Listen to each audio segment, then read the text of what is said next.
மாதிரி வந்துட்டியா நீ வந்து இதை அரைக்கிறதுக்கு? ஆம்பளைங்க செய்யற வேலை உனக்கு எதுக்கு?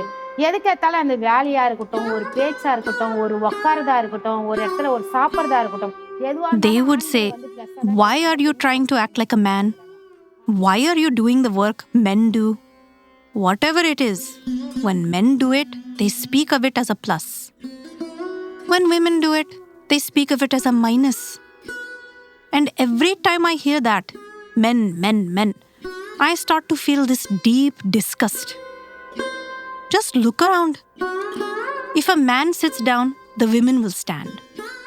It's like a form of service, a quiet submission.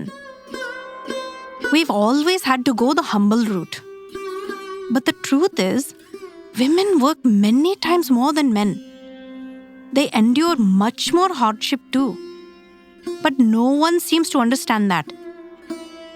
When it comes to men, they get spoken about with pride. But when it's about women, it's always with a tone of, this is how you should be. But I took that as motivation. That drive to do better than them was what really got stuck in my mind and pushed me forward. அதுவே ஒரு plus ஆச்சுன்னா அவனோட நான் beat பண்ணணும் அப்படின்ற எண்ணம் தான் என் மனசுல நிறைய வந்தது காரணமே. From the UCLA Labor Center, this is Rework. I'm Veena Hampapur. And I'm Saba Waheed.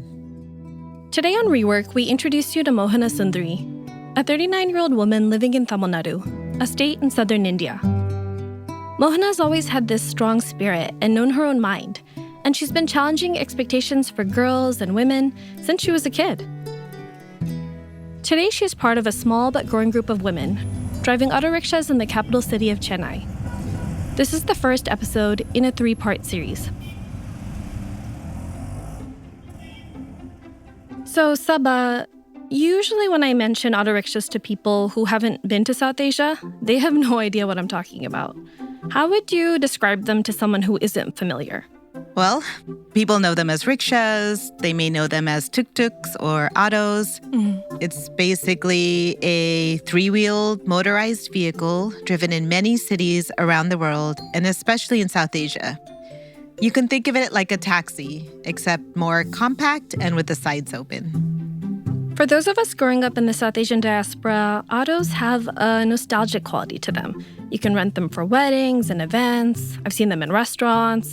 Instead of wheels on the bus, my kids have a wheels on the tuk-tuk book. So there's this nostalgic value, but autos are also something that are taken for granted. They're these everyday things that you go in to get around, and it's really easy to forget the challenges the drivers might be facing, or the fact that driving is work. It's a difficult job. My uncle was actually a rickshaw driver in Karachi. He did it when a lot of other work options closed for him. Going to my uncle's home and seeing this rickshaw parked outside, those look like the funnest thing in the world. Really? Yeah, like we'd go play on it, and usually they're very decorated. I don't know if they do that also in India. In India, there's some variety in terms of what they look like. You know, they might have religious art or film actors painted on the outside. But what's always been the same in my experience is that the driver is a man in a khaki uniform. I was really surprised to hear that there even are women auto drivers in India. Yeah, and there's so much we'll see in this series, including how the industry has shaped itself and evolved. You know, similar to what we've seen in the US with taxis and rideshare options.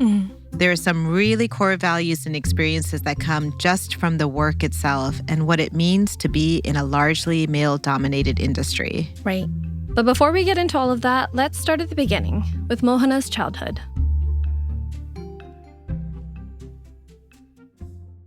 Mohana grew up mostly in Chennai, but her parents worked both in the city and the village to make ends meet. அந்த அளவுக்கு பெருசா ரொம்ப வருஷம் வாழல.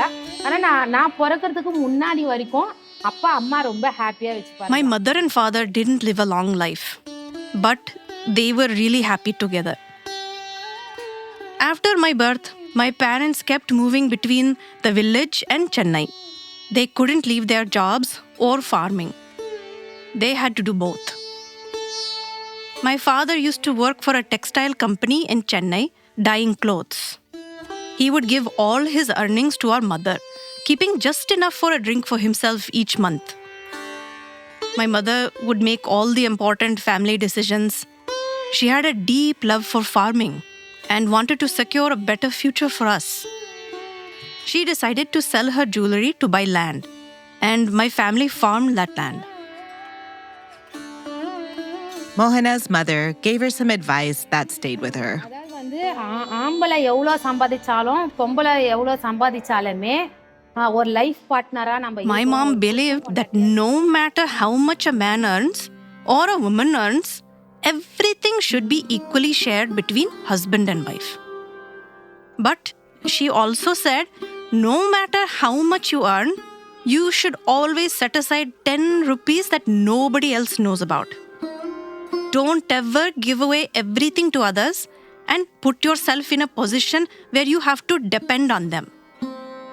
People will be around as long as you have something. When you have nothing, they will leave. That's something that still stays in my mind till today. At the same time, my mom would help anyone, especially with medical matters. She told me this story. One night, when returning from work, she felt very tired. So she laid down right there in the field. There's a snake called the Cartavirian. It came and bit my mother's hand. My mother stepped on the snake with her foot and tried to pull her hand away. The snake's fangs got stuck and tore her hand. At the village, they gave her traditional medicine and then took her to the government hospital. For 48 hours, they kept saying she would die. But she survived. People told her it's impossible for anyone to survive a bite from that snake, and that the good deeds she did for others saved her life. My mother made me understand that whatever good deeds we are able to do, those become blessings that protect us later. I kept that thought in my mind. I help however I can. Mohana and her sister were raised primarily by their father. அம்மா வந்து என்ன பண்ணுவாங்கன்னா அங்க விவசாயம் பண்ணும்போது 3 மந்த்துக்கு once வந்து அங்க போய் விவசாயம் பண்றது அந்த ஏர் கூட்டிட்டு What mom would do is go farm for 3 months close to the lake, sow the seeds and arrange for the water to flow. If she spent 2 months farming in her village, she would usually be with us for just 1. My sister and I mostly grew up with dad. Without mom, we would feel a certain way. Everyone else had a mom who would comb their hair into double braids for school. Our neighbor Chitra Akka would set aside 10 minutes to braid our hair. Other than that, all the work was done by our father. He would wash the clothes, cook, and do everything. In our native village, there's a belief that if a girl is born, it's a blessing. After I was born, my parents bought their land. Because of that, I feel very special. My dad gave me a lot of affection, even more than my brothers. Even if I threw a tantrum to get something, he would say no in that moment. But within the next 2 or 3 days, he would get it for me. You know, people in our family won't waste leftover food. But I don't like that. If it's rasam that's made today, I won't like it for tomorrow. My dad would nicely give me money to go buy tiffin from outside. Mohana's father was offered living accommodations through his work. அதாவது வந்து அந்த ஒரு கோட்ரஸ்ன்றது பெருசா ஒரு 300 சில்லற வீடு இருந்தது. ஒரு கோட்ரஸ்னா ஒரு பெரிய காம்பவுண்ட் மாதிரி, அதுக்குள்ளதான் எங்களுக்கு கோட்ரஸ். அந்த கேட்டுக்கு வெளியில It was like a big compound. If we went outside the gate, it would be a rowdy area. If a fight happened, I'd stand and watch with interest. My sister would pull me away and say, "Don't watch stuff like that. What if they mistake us and attack us?" If you saw a girl playing in our quarters, it was me. If the boys play goalie, I will also go and play goalie. If they play killi, I will also go and play killi. From the very beginning, they kept saying things like, "Don't go play with the boys." I started questioning, Why shouldn't I play with the boys? If he can ride a bicycle, I'm also riding it the same way. How is he better than me? All the boys in the neighborhood had bicycles. I asked for one too, but the answer was no. Still, there were those hourly rental cycles. I'd go to my father and say, Appa, can I have a little money? He'd smile and hand it over. On Saturdays and Sundays, we will cook Kutan Choru and make offering at the temple. We used to celebrate Ayudha Puja. And back then, I used to dance pretty well. I would move around like the boys. Back when I was a child, I used to watch Vijaya Shanti's movies. The way she would ride a horse, act in a police uniform, I really liked those movies. I never saw another woman who was like her. Watching her made me feel like, what if I could do things like her? What if I could become like her? I never looked at anyone else and thought, I want to be like them. But Vijaya Shanti's movies, I loved them. During school breaks, Mohana loved visiting her mother's village. School நாளைக்கு லீவுன்னு சொன்னாங்க இன்னைக்கே ரெடியா back பண்ணி ready ஆயிடுவோம் ஊருக்கு போயிடுவோம் ஊர்ல மட்டும் தான் நாங்க அந்த லீவே If they say the school is closed tomorrow, we will be ready today itself. Our bags packed for the village. We would first go to my father's village for a day or two to show our presence. But we wouldn't be very interested in staying there. My dad's family would control everything. Sit like this, don't do that. But at my mother's village, everything was lively and fun. Everyone is like family. When they see us, they ask, "How are you, my daughter?" At my uncle's house, they plant sugarcane, turmeric, and groundnut plants. If we want sugarcane, we can eat it. At my grandmother's house, there's a tamarind tree, and we'll swing on it. That's the kind of fun we used to have. If we visited during the farming season, there would be harvest work happening. The dry straw, the little ponds nearby, riding the tiller, falling into the slush. I used to love all that. But my favorite was taking a bath in the well. For that alone, we'd do whatever chore they asked us to do. Get all sweaty and muddy, and then say, wait, I'll just go and take a bath now, and run off to the well. Since I didn't know how to swim, I would just sit on the stairs of the well and bathe. But my mom was a very good swimmer. The well was about 60 feet deep, and she used to dive in. If someone lost something like an anklet, she'd go down and retrieve it. In 6th grade, she decided to teach me to swim. She tied a sari around me and said, "I'll hold you from here, don't worry. I won't let anything happen to you." And then suddenly she pushed me. She pushed me right into the well. She'd push me and get me out. I slowly stopped being scared. She taught me step by step, letting me float on each stair level. Eventually, I learned to swim. If you look at where I lived, it was Chennai. We lived there because of my father's work and for education. Apart from that, this village was everything to us. Mohana's older sister had a serious heart condition. Their parents adjusted both daughters' ages on the school forms so they could enroll in the same grade, and Mohana could care for her sister. And in fact, her sister looked out for her too. நல்லா படிப்பா அவ நல்ல ஹேண்ட்ரைட்டிங்லாம் நல்லா தான் இருக்கும் நான் எனக்கு படிப்பு My sister studied well. Her handwriting was also good. But I created a lot of trouble and got beaten nicely by the teacher.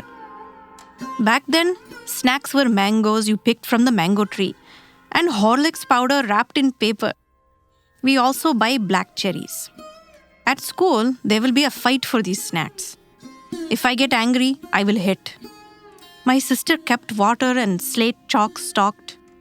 If I hit someone, she will say sorry and give them the chalk and water to make peace. In the evening, the kids play from around 5:30 to 6:30. My sister supports me by saying, "You go and play." She does my chores because she can't play anyways. That's how we were. During 6th standard, my sister had a surgery. The doctor made some mistakes and we thought she would die. By God's grace, she was saved. I wouldn't leave her after that incident. Mohana's father loses his job, and her brother steps up to support the family. Mom would start dividing the money the moment it came in. For my brother, she'd set aside the exact amount needed for his bus fare and get him a pass. Clothes were hard for us. Everyone else would wear nice shalwars, and I would feel ashamed. But I couldn't even ask. They would say, "This one dress is enough. If it gets torn, we'll see." But when it came to food, we were never left wanting. When Mom came from our village, she would bring rice. Rice, chili powder, and tamarind. These three would always be stocked in the house. Our daily expenses would be just 5 to 10 rupees, mainly for buying milk and vegetables. During festivals, my mother would arrive in the morning, apply oil for us, and give us a head bath. After that, she'd go to a place called Autoqueen and buy ingredients to cook a full meal. We'd eat to our heart's content. It was difficult at home, but I didn't know it was difficult. We often ask kids, what they want to be when they grow up. But for Mohana, she just didn't spend that much time thinking about it. At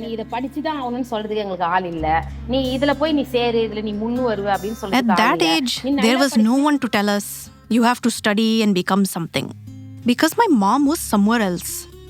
We just studied because it was our duty. That's all. We had to eat 3 meals and grow up. That's how it was in our family. They didn't have any big expectations other than that. In school, they used to ask a lot, what will you become when you grow up? If someone nearby casually said doctor, I'd say doctor too. If they said engineer, I'd say engineer. I only said those things for their sake. I wanted to play cricket, play with the ball, ride a bicycle. I had no interest in studying. So I let go of it completely. Mohana decides to leave school after the 8th grade, and she enters the workforce.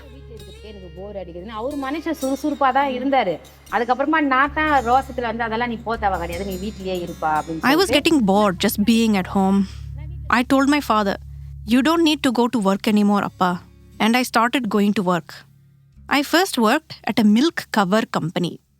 The work there was always busy, but that's why things felt lively.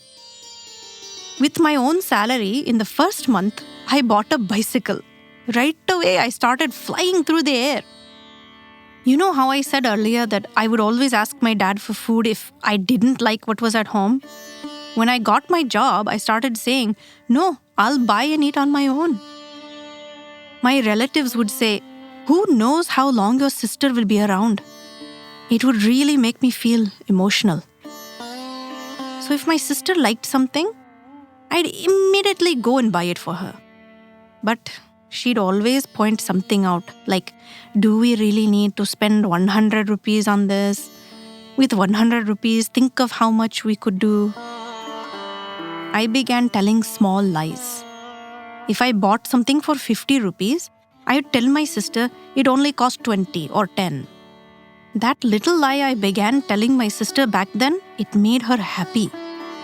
So even today, I keep doing it with others. Mohana's friends at work started dating, and her family insisted that she quit her job. They were worried that they might be a negative influence on her.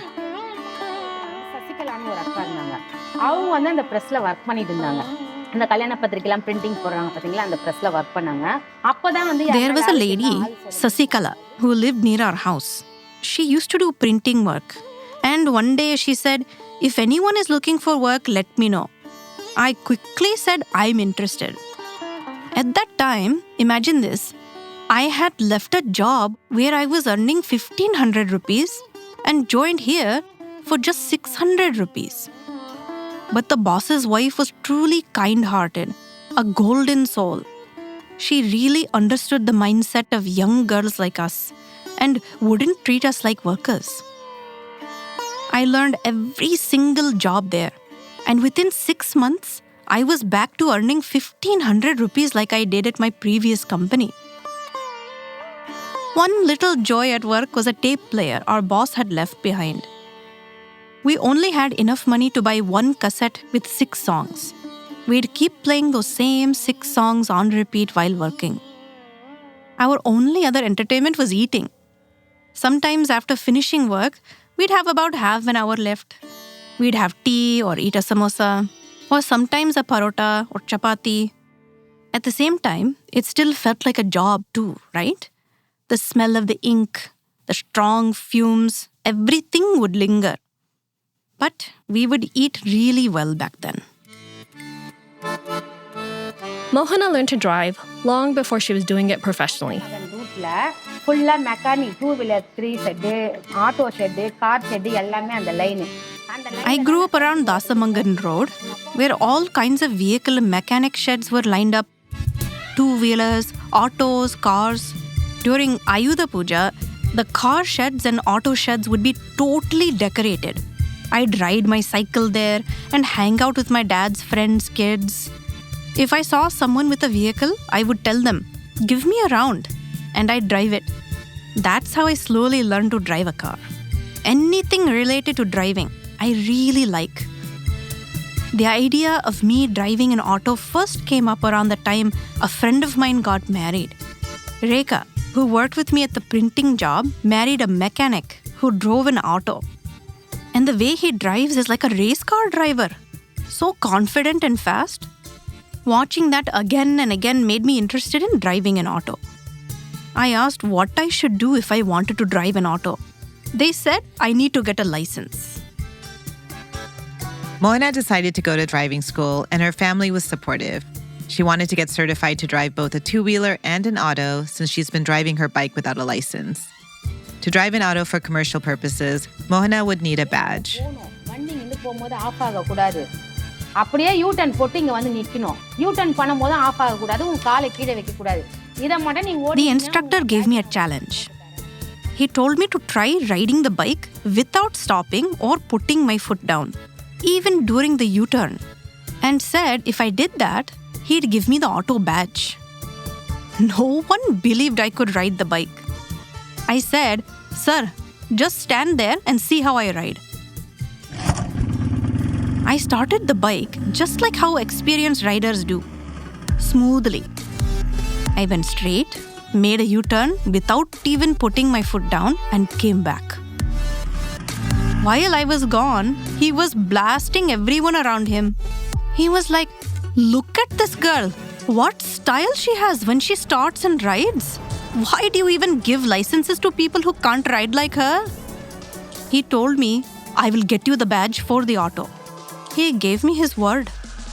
After 2 months, he got me the badge.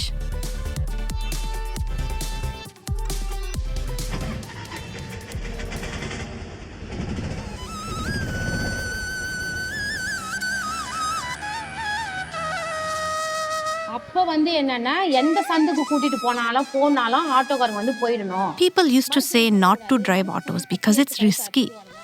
They told me that if I refused any rides, someone might take a knife and slit my throat. I earned the badge, but I didn't start driving an auto. I just quietly stepped away. Mohana chose not to become a professional driver at this point, but her life was still about to transform.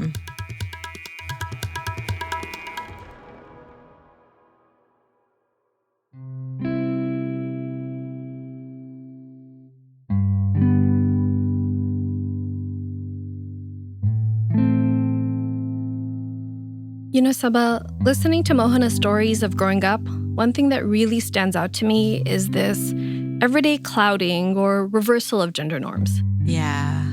From a young age, Mohana questions why girls aren't seen as capable as boys. And her parents' marriage challenges a lot of stereotypes of South Asian families, and people who come from villages. Her mother handles the finances and makes the big decisions, while her dad raises his daughters. Mohana's family supports her interest in driving professionally, even though that's normally a job for men. Yeah. And her mother models what it means to be a strong, independent working woman. And Mohana's mother and sister, they both set an example of girls and women supporting one another. Absolutely.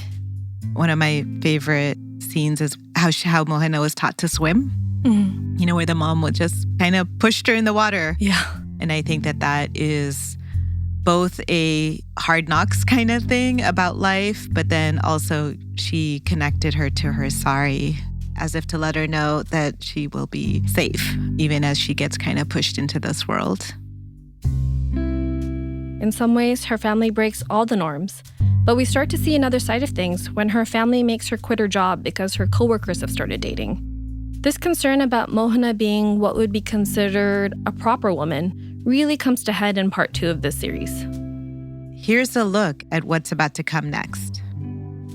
எனக்கு இந்த love பண்றது கல்யாணம் பண்றது அதெல்லாம் interest இல்லை. எனக்கு தேவை சுத்தணும், சாப்பிடணும், ஜாலியா இருக்கணும், சம்பாதிக்கணும். I wasn't interested in all that, falling in love or getting married.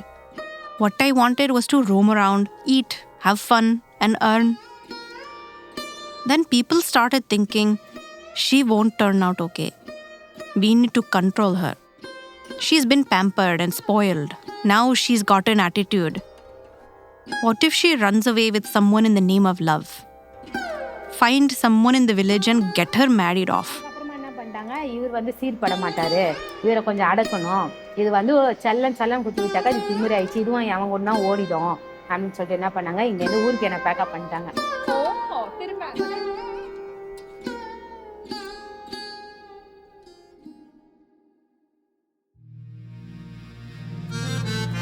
Our sincerest thanks to Mohana Sundari for sharing her story.